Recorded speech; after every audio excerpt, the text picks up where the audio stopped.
देखो बेटा, नमाज में नसीब की बात है। इंसान इरादा कर तो लेता है, लेकिन आज नहीं कल से पढ़ूंगा ये कहकर शुरू कर ही नहीं पाता।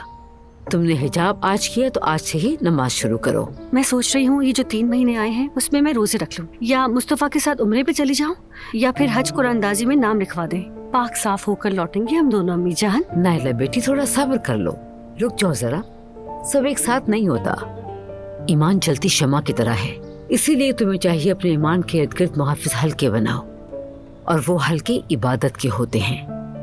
अभी तुमने हिजाब किया है, कुछ अरसे में तुम नमाज भी पढ़ने लगोगी, आहिस्ता आहिस्ता होगा। फिक्र न करें अम्मी जान, मैं जिस चीज के पीछे पड़ जाऊँ उसे छोड़ती नहीं। हाँ, इस बात का तो अंदाजा हमें बहुत अच्छी तरह से है।